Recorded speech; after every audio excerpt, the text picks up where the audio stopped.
Chicago Bears general manager Ryan Poles and assistant GM Ian Cunningham held a press conference today after the Chicago Bears announced the players that they had acquired on the waiver wire and much more. So I got some big takeaways from today's press conference. So I'm going to break all of that down with you guys. Before I do, if you guys are new to the channel, what is going on, y'all? Faiz Sports Talk back at it with another video talking, of course, some NFL here to talk about the Chicago Bears. So if you're a Bears fan and the season is literally next week and you are not subscribed to the channel, please make sure to do so, guys.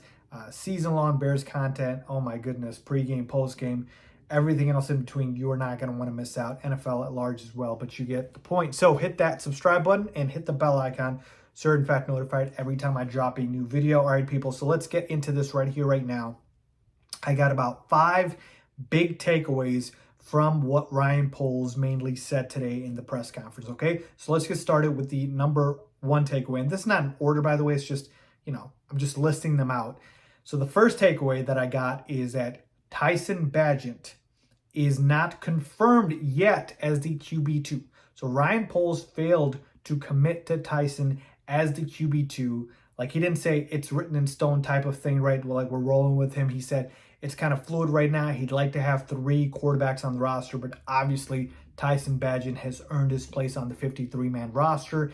And look, to me, this is not that surprising because we're talking about a UDFA from a D2 school, folks. It's very hard to kind of have faith in a guy like that as your clear backup quarterback. So I expect the Bears to go ahead and maybe add a 3rd quarterback here just to feel a little safer as a veteran.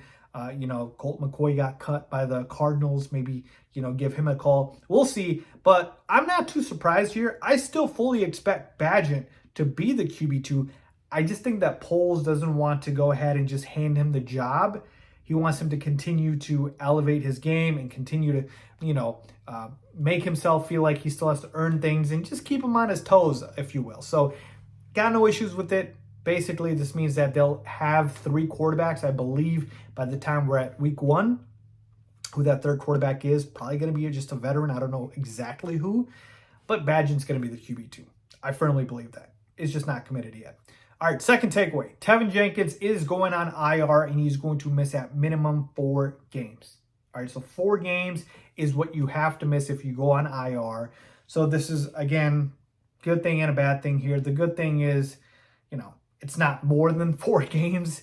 The bad thing is he's hurt. The fact that he is, dealing with more and more injuries, which has kind of been a theme of his young career so far. It's unfortunate, man. But the good thing is Ryan Poles did not say that it was anything serious. In fact, I think he said nothing too serious. It's a week-to-week thing with Tevin Jenkins. And so we're talking about, him missing a little less than a quarter of the season, if you will. So hopefully he's back out there week 5 and has no setbacks and no issues. We kind of expected this, right, about the Tevin Jenkins news. It's not like it's, oh my goodness, it came out of nowhere. It is what it is at this point. I just want to have healthy and ready to go for week 5. All right, so the third takeaway, he is not, or it never was, considering trading Darnell Mooney, okay? Darnell Mooney came up in trade rumors just because of an article. I even talked about it from PFF, and Bears fans were kind of, in panic mode. Like, why would Darnell Mooney be traded? It's not happening. Ryan Poles kind of laughed it off and said it's always comical when things like this come up. No, I never considered trading Darnell Mooney. So, yeah, we can put that to rest. Mooney is going to be with the Bears this season and hopefully play well enough that he is here for a long time and he deserves and is in a position to deserve a contract extension.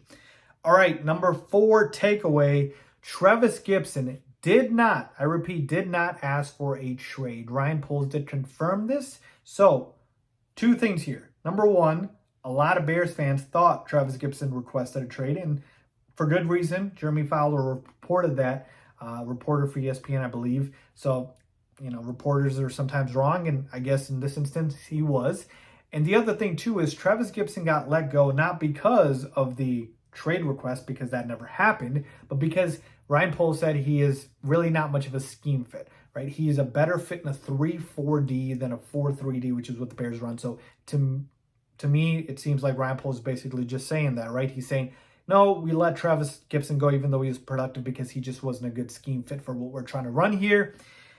I don't totally agree with it because I think he is still, even if he is not a great position fit, one of your best pass rushers, and you don't have a lot at that position, I would have still found a way to keep him. But that is what Ryan Poles says. Okay? So Travis Gibson, no longer a Chicago Bear, even though he did clear waivers. Maybe we can put him on the practice squad. We'll see.